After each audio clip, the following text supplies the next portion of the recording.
Now on News Channel 6 at 6, the latest on the changes to Augusta's city charter. What state leaders decided on the matter as your News at 6 starts now. Live from Television Park, this is WJBF News Channel 6 at 6. Good evening, everybody. I'm Brad Means. And I'm Jenny Montgomery. Thank you for joining us. Coverage you can count on begins with possible changes to the Augusta charter on the move tonight. A Senate committee has approved a referendum in November. That means voters get to decide if they want a manager form of government. George Escala has reaction. Because as it stands today, it was in Atlanta, but a Georgia Senate committee approving allowing Augusta voters to decide if they want to change the city charter in November. I'm truly excited about it, and that, the bedrock of our democracy ultimately is letting the voters decide. I'm excited about that. The change would put a city manager in charge of things like hiring and firing department heads instead of the commission. I think it's a really good thing. This is what we voted on. This is one of the, issues we've been talking about for a while, is to change over to city management. The Charter Committee recommended a manager form of government, but 2 members went to Atlanta this week to speak against it, saying there are too many questions surrounding the position's duties and responsibilities. The devil is in the details, and that is kind of where the apprehension for this bill came from. We can want something, but if we don't have the details of how it's going to be implemented, therein lies the problem. The Charter Committee recommended the mayor nominate the candidates for manager and then take part in the vote. The mayor shall have no vote. However, the Senate committee changed that to say the mayor could only vote on the manager if there was a tie, even though a referendum gave the mayor a vote in 2024. So here we are now, again, having a discussion about, in the event of a tie, how does the mayor break the vote? How do you remove the abstentions? This is not the final step, but Augusta voters are a step closer to voting on a charter change after 30 years. In Augusta, George Escala, WJBF, News Channel 6. As enrollment continues to grow, Westminster Schools of Augusta is looking to expand. Westminster Board of Trustees contacted the Richmond County Board of Education to buy the Tutt Middle School property for $4.15 million. The school board agreed. Head of school Dr. Sean Brower says they haven't yet decided which grade levels will use the building or how soon. Once plans are finalized, though, Westminster officials plan to meet with the community to answer questions. Habitat for Humanity working to bring affordable new homes to the historic Turpin Hill neighborhood in Augusta. This is all part of a long-time plan to revitalize that area located near the medical district. Habitat just secured $1.8 million to build new homes in Turpin Hill. This is still in the early stages, but it's going to be really nice when they're finished. Organizers say they're excited about it, and this is really just the beginning. They've been able to match that $1.8 million for the revitalization project. It's more than just building the homes, right? Our initiative this year is we're not just building homes, we're building neighborhoods. And so our hope is that we would be inspiring the neighborhood to get involved. Habitat for Humanity has several lots in mind for construction. No word yet on when that building will begin. Happening now, a candidate meet and greet in Augusta. Here's a live look at Sand Hills. Turnout there as we take our first look at the weather. Here's Chief Meteorologist Jenna Petracci. Well, we had a very warm day today, especially compared to the past couple of days. So we made it above average with a high of 82. Our low this morning was 55, so above average there as well. Currently, we're still in the low 80s for a lot of spots like Augusta, 81, 80 in Aiken, Barnwell at 79, Milliner at 82, Gibson checking in at 80 and 79 in Washington. We also have some higher dew points back into the 50s, which is good news because we've had those fire danger concerns lately with the very dry air. So dew points in the mid-50s indicating a little bit of moisture will at least help with that. But winds are coming out of the southwest, and that's bringing us the warmer air today up to around a 10-mile-per-hour wind. Here's our satellite and radar. Not much going on overall, just a few clouds in the CSRA.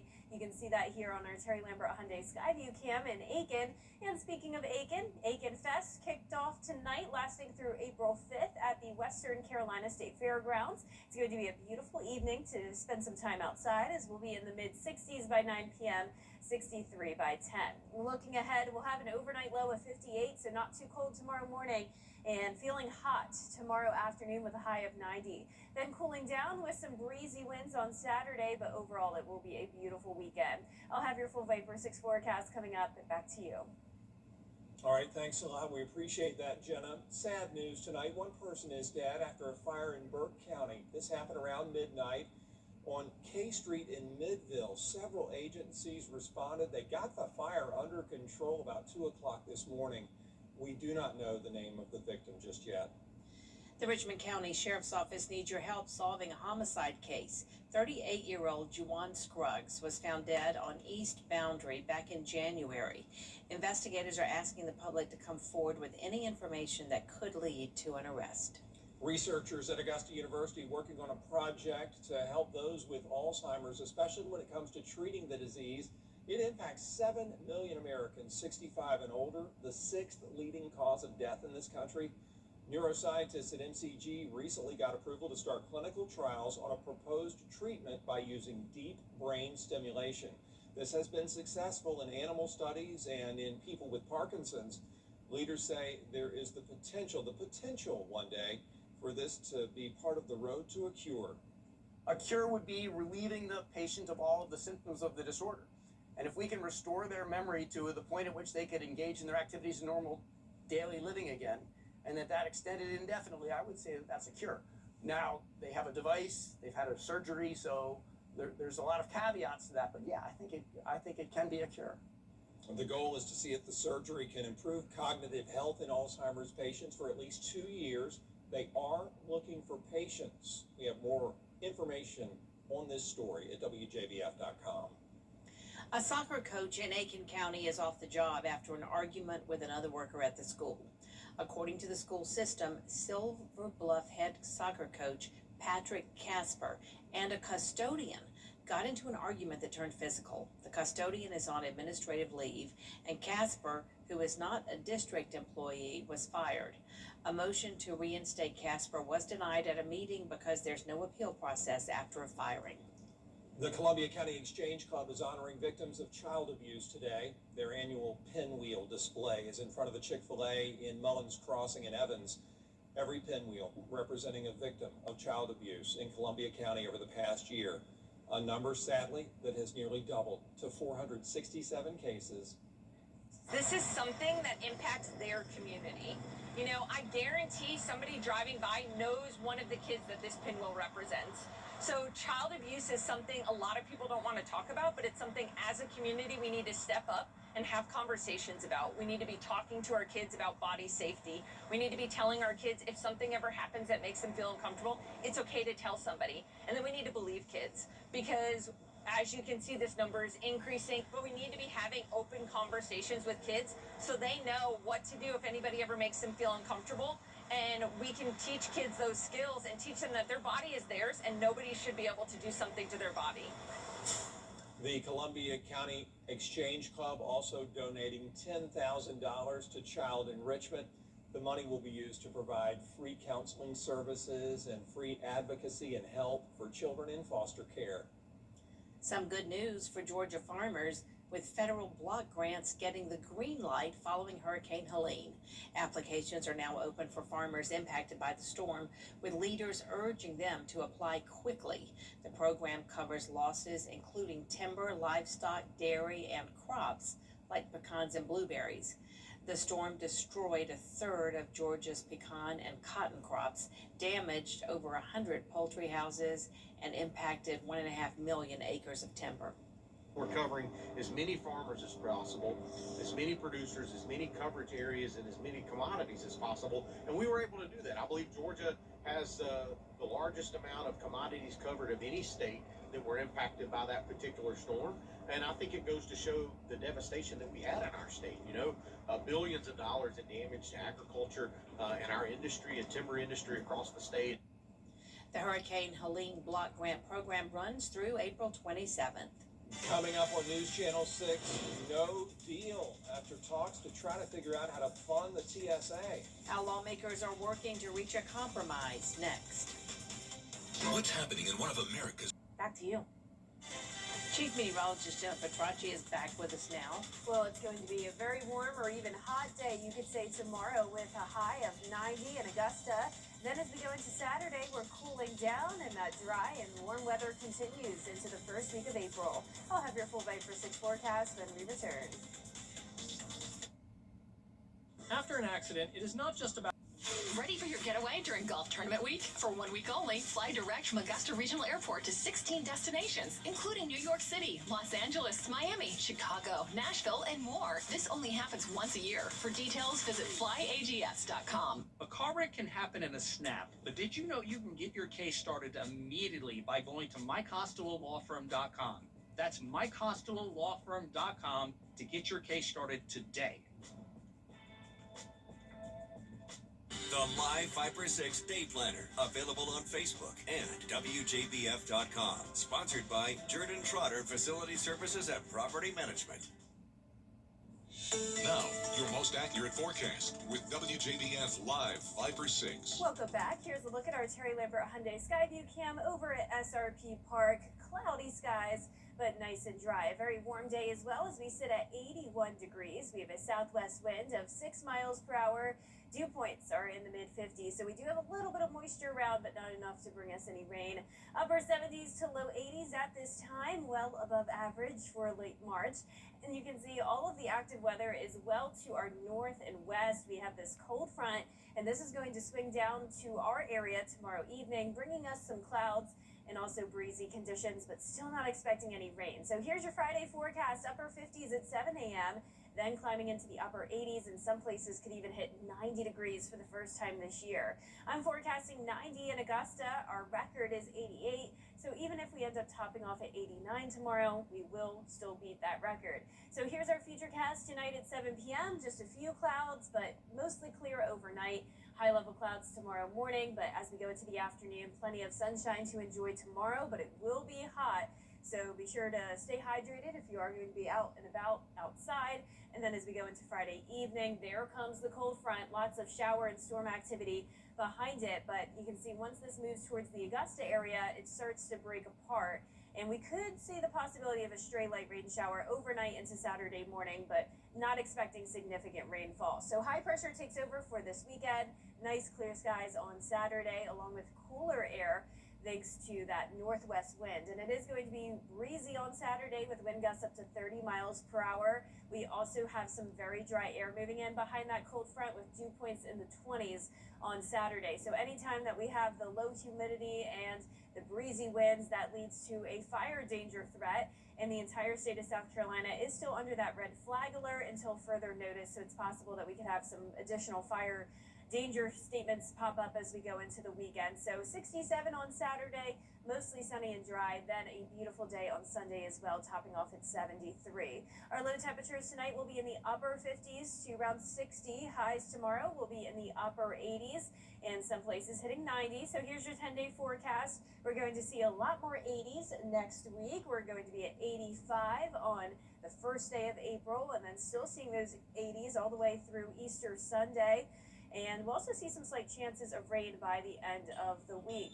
Now, congratulations to today's umbrella winner. That is Natasha Bucks from Augusta. Natasha, you can pick up your Viper 6 umbrella here at the station and sign up to win yours on WJBF.com. We're getting there, Jenna. We're getting there. Yeah, looking good. We're getting there. Up next, the first round of the Club Car Championship teed off today. We'll hear from Augusta's own Shad Tootin on his first round performance in sports. I'll T1 at the intersection. $1 million. When it feels out of your hands, call all nines. The Live Viper 6 Skyview Network, sponsored by Terry Lambert Hyundai. The Live Viper 6 mobile app. Download it today. Now, WJBF sports coverage you can count on.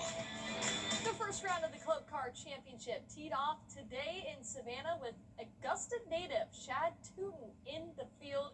He started on the back nine and was tied for fifth, but bogeyed on 17 to drop back on 2 under par Then on 18, he needed some relief after his ball came real close to the grandstand, so this chip is for eagle. The chip is hot, runs downhill away from Tootin. This leaves him a difficult birdie putt, and the 12-footer for birdie, it just misses, so he will have to settle for par. He shot 2 under in his first 9 holes. Tootin finishes his round on 9 with a great approach shot. He leaves a lag putt for birdie, but just like on 18, Tootin runs his ball way past the hole. He has about 10 feet coming back for par, and he makes the uphill putt here. Tootin goes into the clubhouse at 5 shots under par after an opening round 67. Every putt I hit today really felt like I was going to make it. So you never really feel like you're out of it, if that makes sense. So, like I said, just tried to keep the pedal down. I have to say something. I mean, my caddy is just a rock star. He's really kept me in it, especially around. I've had some kind of rough rounds, but especially today, he just gives you a kick in the butt. You know, he's like, all right, let's go, you know. And Tootin tees off at 8:10 a.m. tomorrow. Well, of course, staying in golf, the Texas Children's Open officially teed off today as well. Paul Waring in the lead currently at 7 under, but check this one out. Houston native Cole Hammer with a hole-in-one on 15. The final round concludes on Sunday with the winner eligible to play in the Masters tournament if they are not already exempt. Well, the Augusta National Women's Amateur Tournament, of course, begins next week at Champions Retreat, and one familiar Gamecock golfer is back on the course. Sophomore All-American Ella Golitsky will make her 4th tournament appearance. She tied for 4th at last year's ANWA tournament, firing a field best 66 in the final round at Augusta National. The Thailand native currently sits at number 8 in the world in the amateur golf rankings. The first round officially tees off on Wednesday, April 1st. It'll be here before we know it. Are you excited? I'm so excited. Of course, absolutely. Second one, so. Yeah, it's going to be nice. Thank you, Gianna. We'll be right back. As a couple of big kids ourselves, we know the best place to buy kids' furniture is a furniture store just for kids. Rooms to Go Kids. This place has it all. Style, quality, and prices that make sense. So come explore it all. It's Drew and Jonathan for Rooms to Go Kids. Turn your porch or patio into the #1 place to start your day is on the #1 entertainment talk show. Live. Stop it. The #1 place for your morning. That math all makes sense to me. Weekday mornings at 9 on News Channel 6. Right now at Rooms to Go, buy any Lazy Boy recliner and get 150% off. That's any Lazy Boy recliner, even the Shack recliner. Buy one and get a second recliner at 50% off. Great style, great value at the Rooms to Go anniversary sale. Here's one more look at our 10-day forecast. 90 degrees tomorrow, mostly sunny and dry. Then a sunny and dry weekend as well, but definitely some different temperatures. We're back to the 60s on Saturday, 73 on Sunday with a chilly start, 38 in the morning, and then warming up as we head into April. Well, some of the most recognizable props in film history are up for sale. Auction House Prop Store, showcasing pieces including the harpoon gun from Jaws, C-3PO's light-up head from Star Wars. Also on the block, memorabilia from Black Panther, the Terminator, and even, and I think it's about to pop up, we all know and love this It's one. coming up after this. After this one. There's Black Panther. Saw it. Oh, There's Terminator. the Terminator. Come on, there it is. Wilson. Oh, yes, love that. Yes, Tom Hanks' best friend in that movie for a while. Love that movie. Thanks for watching, everybody. We'll see you at 11. Good night.